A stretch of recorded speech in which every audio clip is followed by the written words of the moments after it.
Congressman, it's always a pleasure to speak with you. Let's start here with RFK Jr. One of your colleagues, Jared Polis, came out today and was supportive of this. Where are you, Congressman, tonight on this announcement from the president-elect? RFK is a quack and a conspiracist, and he has no place near the levers of health and human services. He goes out there and he talks about, oh, we need to eat healthier food and get more sunshine and sleep better and exercise, and nobody disagrees with that. Of course we do. And those social determinants of health are critical. What he obscures is the fact that he substitutes science in place of his own opinions and his own quack theories. And our biomedical enterprise in this country is built on randomized, double-blind trials that ensure both the safety and efficacy of new medicines and of foods. And RFK is a threat to the trust that Americans can place in what they're putting into their bodies. Let me ask you about another nomination from the president-elect, Pete Hegseth, to run the Department of Defense. Pete Hegseth, Congressman, went to Princeton. He went to Harvard. He's a veteran. As I remind our viewers all the time when you're on this show, our viewers here on NewsNation or those listening to us on Sirius XM, you went to Harvard, you went to MIT, you are a veteran. I see you smiling there because not much, I mean, look, the resumes there are similar. And I wonder, Congressman, if you can identify with the pick that President-elect Trump made. No, because he's unqualified to be the Secretary of Defense.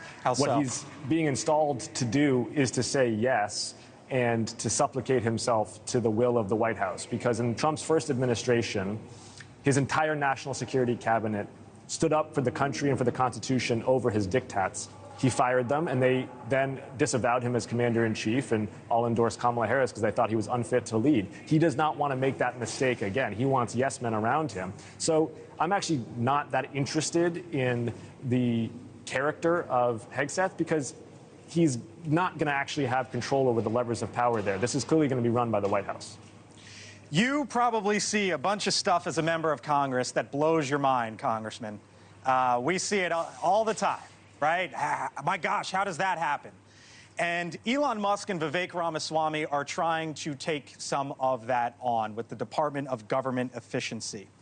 One of the things, Congressman, that they're looking at is the concept of zero-based budgeting, which is the idea that you basically start from scratch, right? And then you build a budget from there. I talked about your profile. I left out that you were once a council member in Newton, Massachusetts for about half a decade. And I went into the budget of Newton, Massachusetts. I see you smiling there from way back when, and you know where I'm going. Because Newton, Mass talked about zero-based budgeting. And so, Congressman, if it was good enough when you were on the council there as a councilman in Massachusetts, why is it not good enough for Elon Musk and for Vivek Ramaswamy to essentially try to do the same thing here in Washington? First of all, kudos on the journalistic sleuthing. I'm in favor of zero-based budgeting. As you said, I practiced it as a city councilor. I advocated it for as a city councilor. And everybody wants to reduce fraud, waste, and abuse in the federal government. Everybody wants to cut red tape where it's inhibiting us from building things or procuring things or outpacing the Chinese Navy, for example, as Mike Gallagher talked about in the Wall Street Journal today. Yeah. So I'm all on board. Here's the challenge, though. Elon Musk talked about cutting $2 trillion of annual spending. Now, as a matter of arithmetic, not as a matter of politics, that means that he is cutting Medicare spending. So you have a combination of Elon Musk, who's out there trying to cut Medicare. You have RFK Jr., who's in charge of Medicare. And my message to those over 65 is, you better watch your Medicare benefits, and Democrats are going to be the ones in Washington fighting to protect those Medicare benefits. Don't we have to do something with You and I are almost the same age. Our kids are almost the same age. Don't we have to do something about that, or else because benefits are going to be pennies on the dollar at some point?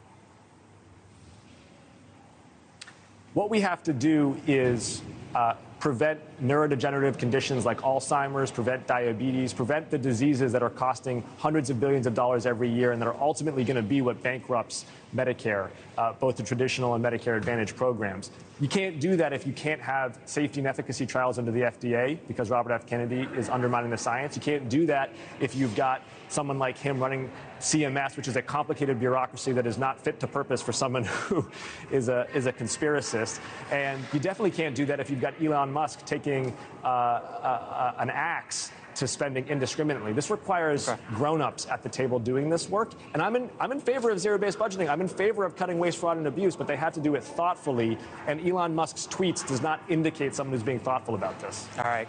Thank you for watching. And make sure you go to joinnn.com to find NewsNation on your television provider. And don't forget to click the red subscribe button below to get more of NewsNation's fact-driven, unbiased coverage.